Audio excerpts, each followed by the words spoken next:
नमस्कार दोस्तों, आज हम आप सभी को माँ पार्वती और भगवान शिव के बीच होने वाले एक संवाद के बारे में बताने जा रहे हैं।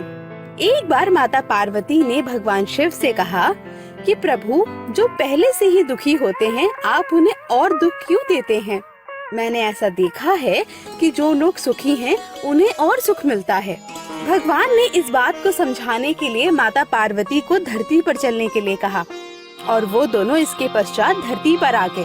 भगवान शिव ने माँ पार्वती से कहा, क्योंकि हम धरती पर हैं, इसीलिए हमें यहाँ के नियमों का पालन करना होगा। इसीलिए मैं भोजन के लिए सामग्री की व्यवस्था करने जा रहा हूँ।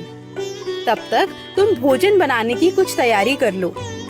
इतना कहते ही भगवान शिव वहाँ से चले गए। अब माता पार्वती को चूल्हा बनाना था। इसके लिए जब माता पार्वती नगर में निकली तो बहुत देर नजर फेरने के बाद उन्हें एक जर्जर मकान दिखा, जहाँ से वो कुछ ईंटें उठा लाई और घर आकर चूल्हा तैयार कर लिया। भगवान शिव जब कुछ देर बाद वहाँ वापस लौटे तो उन्होंने भगवान शिव से कहा कि आप तो कोई भी सामग्री लेकर नहीं आए हैं, अब मैं भोजन कैसे पकाऊंगी? तब भगवान शिव ने पार्वती जी से कहा कि तुमने इस चूल्हे का निर्माण कैसे किया? तब माता पार्वती ने प्रभु को पूरा वृत्तांत बताया कि इस गांव में कुछ ऐसे भी मकान थे जिनका रख रखाव सही ढंग से नहीं हो रहा था, अर्थात वो इमारत बहुत ही जर्जर हो चुकी थी। मैंने कुछ ईंटें उसी की दीवारों से निकाल लिए और वापस आकर चूल्हा बना लिया। भगवान शिव बोले कि पार्वती, जो घर पहले से ही जर्जर थे, तुमने उससे ईंटें क्यों निकाले? ऐसा करके तो तुमने उनको और खराब कर दिया। तुम्हें ईंटें किसी ठीक इमारत से निकालने चाहिए थे। तब माता पार्वती ने कहा कि प्रभु, यदि मैं सही घरों से ईंटें निकालती तो उनकी शोभा खराब हो जाती।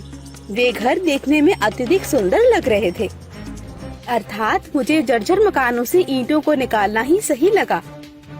तब भगवान शिव मुस्कुराए और बोले, पार्वती, जिसने भी अपने अच्छे कर्मों से अपने जीवन की दीवारों को सुंदर बनाया है, अर्थात वो व्यक्ति सुखी ही रहता है, और जो व्यक्ति खराब कर्म करता है वो सदैव दुखी, अर्थात उसका जीवन एक जर्जर मकान की भांति ही होता है। माता पार्वती को भगवान शिव की यह सीख समझ आ गई और वे दोनों वापस कैलाश पर लौट गए।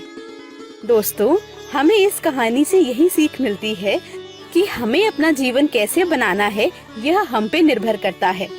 हम चाहें तो इसे एक जर्जर मकान की भांति भी बना सकते हैं, या फिर अपने अच्छे कर्मों से अपने जीवन की दीवारों को मजबूत, सुंदर और आकर्षक।